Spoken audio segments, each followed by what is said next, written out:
మోహన్ మోహన్ కొంచెం మీకు అందరికీ వెల్కమ్. ఈరోజు స్టార్ట్ అయింది కదా అడ్మిషన్స్. ఈరోజు స్కూల్ స్టార్ట్. ఓకే, ఈ 2026-27 విద్యా సంవత్సరం పాఠశాల పునఃప్రారంభం సందర్భంగా విద్యార్థులకు అందరికీ పాఠశాలకు వెల్కమ్ చెప్తున్నాం మొదటి రోజు. అదేవిధంగా గ్రామ పెద్దలు అందరికీ కూడా స్వాగతం సుస్వాగతం.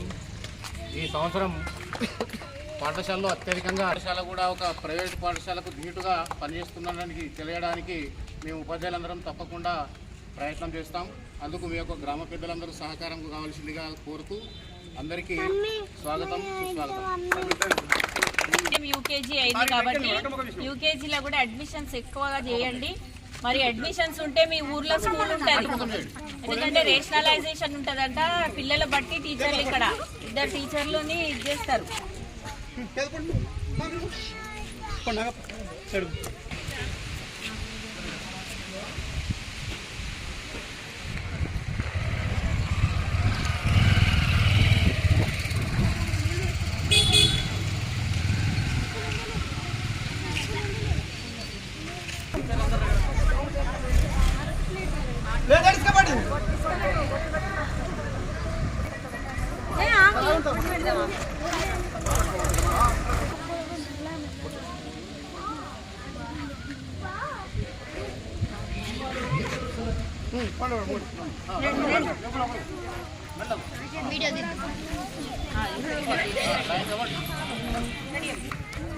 కొంచెం జరగన్నా.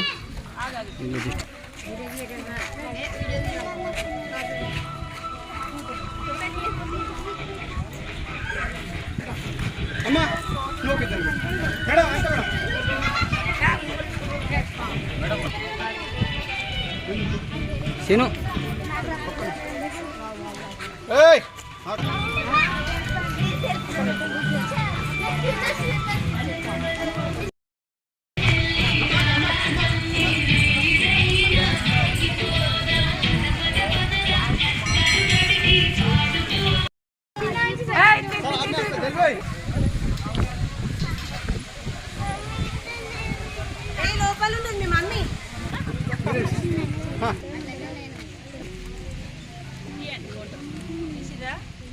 మోహన్ మోహన్ కొంచెం మీకు అందరికీ వెల్కమ్. ఈరోజు స్టార్ట్ అయింది కదా అడ్మిషన్స్. ఈరోజు స్కూల్ స్టార్ట్.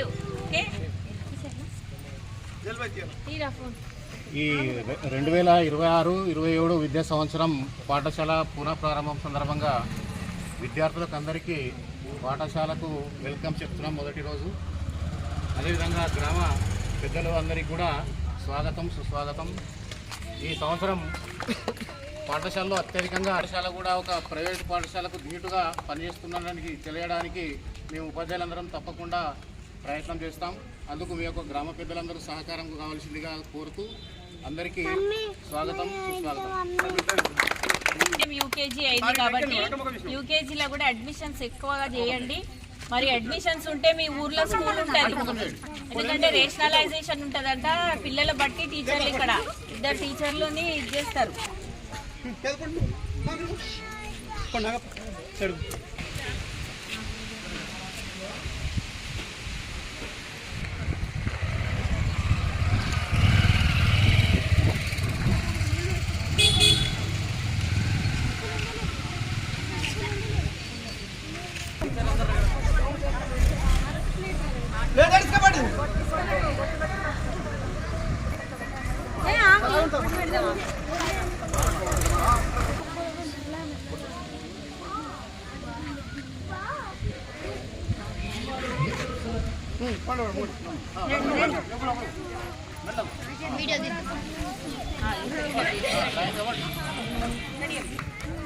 కొంచెం జరగన్నా.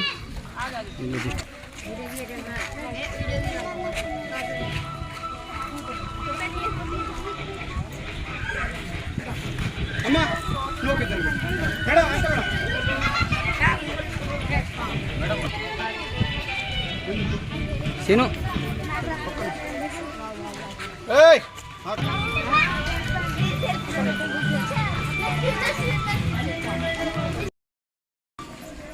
बोले ఈరోజు కార్యక్రమం యొక్క ముఖ్య ఉద్దేశం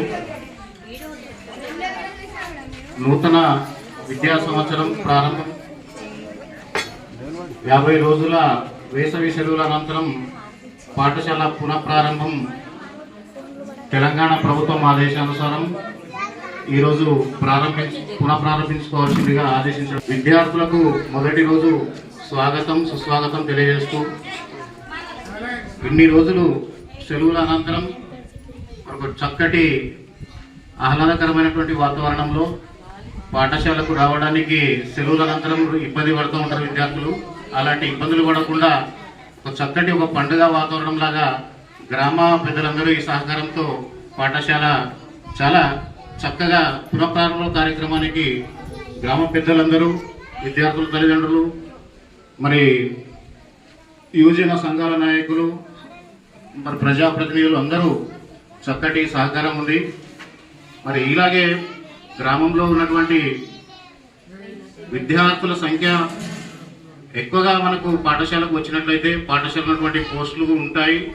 అదేవిధంగా ఇంకా అవసరమైనటువంటి ఉపాధ్యాయులు కూడా రావడానికి ఆస్కారం ఉంది. మనకు 8th వరకు పాఠశాల కొనసాగుతుంది. సంఖ్య ఎక్కువగా లేనందువల్ల 9th 10th కాలేకపోతుంది. అట్లా మీ గ్రామ పెద్దలందరూ ప్రైవేట్ పాఠశాలకు పోకుండా ప్రభుత్వ పాఠశాలలోనే ఎలాంటి లోటులు లేవు. ప్రభుత్వం మనకు అన్ని రకాలుగా సౌకర్యాలు కల్పిస్తూ ఉంది. విద్యార్థులకు పాఠ్య పుస్తకాలు, కాపీలు కొనాల్సినటువంటి అవసరం లేకుండా కాపీలు కూడా, నోట్బుక్లు కూడా ఇవ్వడం జరుగుతుంది. ఇంకా ఈ 15th ఆగస్టు వరకు వాళ్ళకు బ్యాగులు కానీ, టై, బెల్ట్ అలాంటి సౌకర్యాలు కూడా ప్రభుత్వం ఏర్పాటు చేయడానికి సిద్ధంగా ఉంది.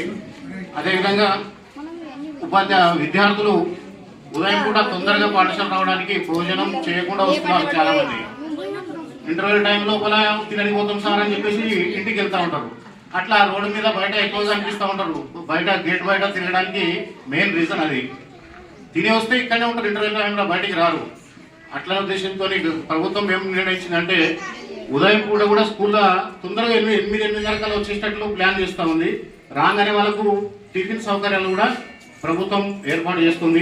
విడతల వారీగా మన మండలానికి ఎప్పుడు వస్తుందో కొద్ది రోజుల లోపలే మనకు వచ్చే ఆస్కారం ఉంది. ఇప్పుడు జిల్లా లోపల అక్కడ పట్టంచేరు ఆశీపురం సైడ్ లోపల ఉదయం పూట టిఫిన్ కూడా గవర్నమెంట్ స్కూల్లోనే పెడుతున్నారు.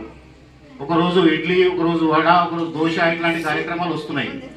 అంటే ఇంట్లో లేనటువంటి భోజనం పాఠశాలలో ఉంటుందని చెప్పేసి విద్యార్థులంతా ఎప్పుడెప్పుడు వెళ్ళిపోదామా స్కూల్కి అని చెప్పేసి వచ్చేస్తారు. ఇక టిఫిన్ ఇలాంటి ఇబ్బంది ఉండదు. అలాంటి మనకు నెక్స్ట్ విడతల లోపల మన పాఠశాల కూడా వచ్చే ఆస్కారం ఉంది.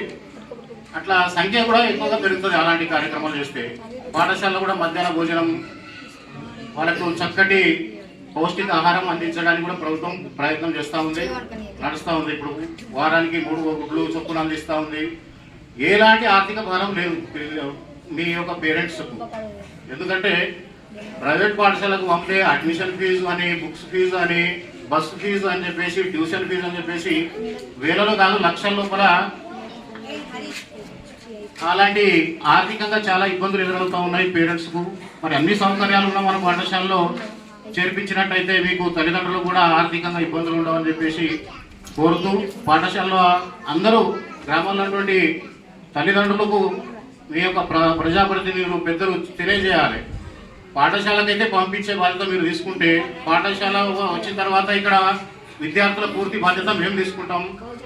వాళ్ళకు విద్యారంగంగా క్రమశిక్షణ పరంగా మీరు పాఠశాలకు పంపండి. వాళ్ళకు క్రమశిక్షణ రావాలి, విద్య రావాలంటే కష్టమవుతుంది. కాబట్టి రెగ్యులర్గా పాఠశాలకు పంపే ఏర్పాటు చేయండి. విద్యార్థులకు ఎలాంటి లోటున్నా మమ్మల్ని అడగండి. సార్ మా పిల్లవాడు దీంట్లో వెనుకబడి ఉన్నాడు, మీరు ఏం చేస్తున్నారని మమ్మల్ని అడగండి. మీరు అడిగే బాధ్యత మీకుంది. మేము విద్యార్థులకు చక్కగా విద్యాబుద్ధులు నేర్పే బాధ్యత మేము తీసుకుంటాం. పాఠశాల అంటే మా పిల్లగాడు లేడు కదా, మా స్కూల్కి మాకేం సంబంధం అని అనుకోవచ్చు పెద్దలు. అట్లాంటిది కాదు. పాఠశాల మీ పిల్లలు ఉన్నా లేకున్నా మీ ఊరి పాఠశాల బాగుండాలని అంటే మీ యొక్క గ్రామ పెద్దలందరూ ఒక సహకారం కావాలి. అట్లాగే మా ఉపాధ్యాయులతో కూడా ఒక చిన్న రిక్వెస్ట్, పాఠశాల మంచిగా పేరు రావాలంటే ముఖ్యంగా ఉపాధ్యాయుల పనితీరు పైన కూడా ఆధారపడి ఉంటుంది. ఎందుకంటే ఉపాధ్యాయులు చక్కగా పనిచేస్తున్నారు అంటే తల్లిదండ్రులు కూడా విద్యార్థులను బయటికి పంపడానికి అవకాశం ఉండదు. అంటే గత సంవత్సరంలో ఏమైనా చిన్న చిన్న లోటుపాట్లు సరిగా మెయింటైన్ చేయక ఉపాధ్యాయులు లేటుగా రావచ్చు. ఇట్లాంటి అవకాశాలు జరగడం జరిగింది. కానీ ఈ విద్యా సంవత్సరం లోపల ఖచ్చితంగా ప్రేయర్లో అందరు ఉపాధ్యాయులు ఉండాలి. హెడ్ మాస్టర్ కాదు, టీచర్ కాదు, ఇంకా స్కావెంజర్ అని కాదు, టైం టు టైం అందరూ 9కు వచ్చి 4:15 స్కూల్ అయిన తర్వాతనే వెళ్ళాలి. నేను దూరంకెళ్ళి వస్తున్నా, నేను ఆడికెళ్ళి వస్తున్నా అంటే అది అవకాశం లేదు. గ్రామ పెద్దలు కూడా ఎవరు కూడా టైం టు టైం ఉపాధ్యాయులు ఉన్నారా లేదా అనేది ఒకటి అబ్జర్వ్ చేయండి సార్.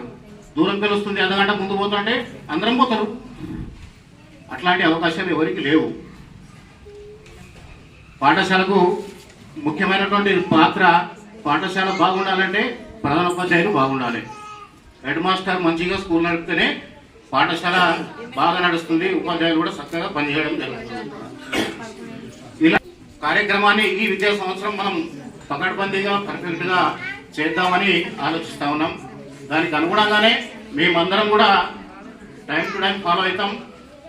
మా లోటుపాట్లు ఏమున్నా కానీ మీ దృష్టికి వస్తే వెంబడే అడగడానికి అవకాశం ఉంటుంది. దానికి తగ్గట్టు ఈ విద్యా సంవత్సరంలో అడ్మిషన్స్ ఎక్కువ శాతం పెంచి విద్యార్థుల సంఖ్య పెంచుతున్నట్టయితే మనకు రాబో సంవత్సరంలో క్లాస్ కూడా అప్గ్రేడ్ కావడానికి అవకాశం ఉంటుంది. అంటే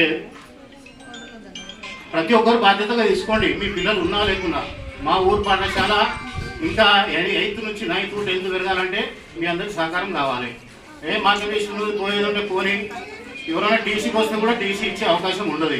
మా పాఠశాలలో 8th అయిన వాళ్ళకే మేము టీసీలు ఇస్తాం. ఏది తక్కువ ఉందో, ఏ లోటు ఉందో మా దృష్టికి తీసుకురండి. దానికి పర్ఫెక్ట్గా మేము చేసి చూపిస్తాం. ఎక్కడ బయట విద్య ఎట్లా ఉందో, ఏ దాంట్లో వెనుకబడి ఉందో మాకు ఒకసారి పేరెంట్స్ మీటింగ్ పెడతాం. ప్రతి 2 నెలలకు ఒకసారి రండి. మీ తల్లిదండ్రులందరూ రావాలి. మీటింగ్ పిలిచినప్పుడు వచ్చి మా పిలవానికి ఇది వస్తుంది సార్, ఇది వస్తలేదు అట్లా మాట్లాడుతూ. ఇప్పుడు ఒక్కసారి అడిగిరనుకో, అరే నెక్స్ట్ టైం మళ్ళీ తల్లిదండ్రులు వస్తే మనం తప్పకుండా ప్రోగ్రెస్ చూపించాలి కదా విద్యార్థికి. అటువంటి కార్యక్రమాలు ఈ సంవత్సరం టైం టు టైం పర్ఫెక్ట్గా చేద్దామని స్టాఫ్ అందరితో మాట్లాడి నిర్ణయించుకుంటాం. దానికి అందరి మీ యొక్క గ్రామ పెద్దల యొక్క సహకారం కావాలి. చిన్న చిన్న లోటుపాట్లు ఉంటే కూడా అడ్జస్ట్మెంట్ చేసుకోవాలి. టీచర్ల పైన ఎందుకంటే కరెక్ట్ చేసిన వాళ్ళకు సహకరించండి, తప్పు చేసిన వాళ్ళకు నిలదీయండి. ఆ హక్కు మీకుంది.